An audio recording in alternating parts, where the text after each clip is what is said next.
Where 2 or 3 are gathered in my name, there am I in the midst of them.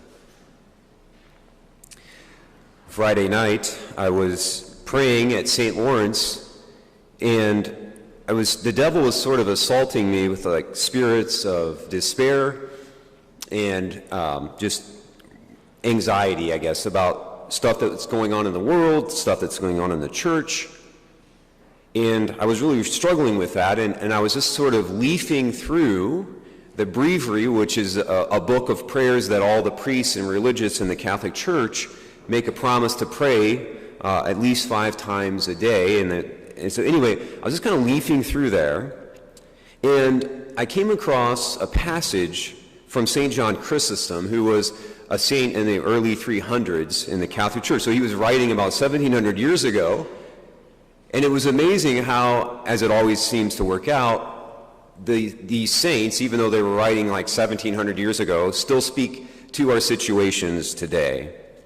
And it spoke to me so clearly, and so I'd just like to share some of those excerpts with you in case any of you here are tempted to a spirit of discouragement by the devil or despair.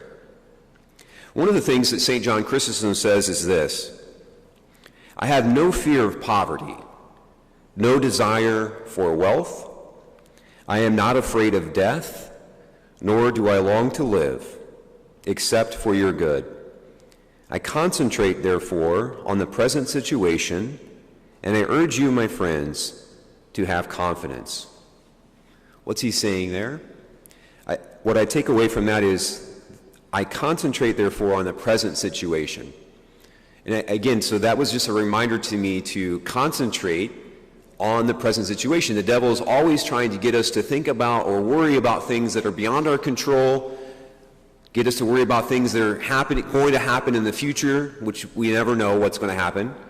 He's getting us to worry or get anxious about things that have happened in the past, which are also not under our control.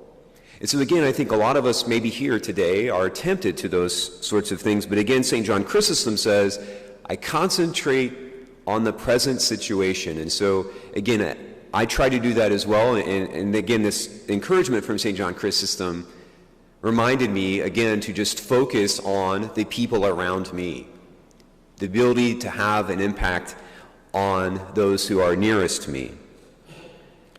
He goes on, do you not hear the Lord saying, where 2 or 3 are gathered together in my name, there I am in their midst?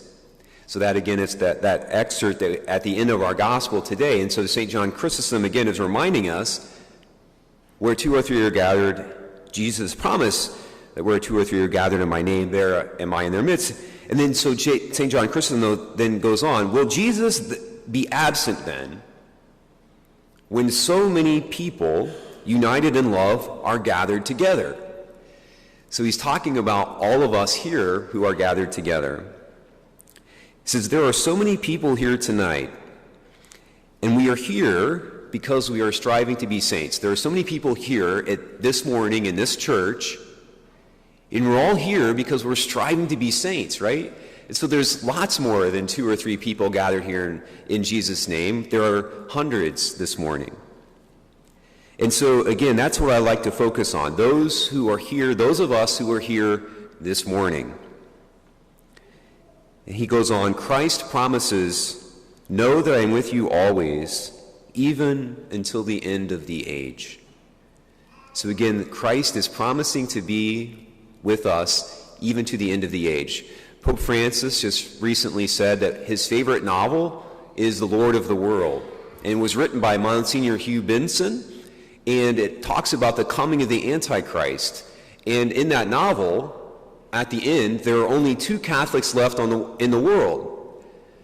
And so even in that situation, even if the Antichrist has annihilated all the other Catholics and he's hunting down the last 2 Catholics on earth, and again, even if it gets to that situation, Christ promises to be in the midst of those people, even if it's down to the last 2 people on earth. And so, again, let us never give in to despair. Let us celebrate the way that Christ is here in our presence among us today at this particular Mass in every day of our lives.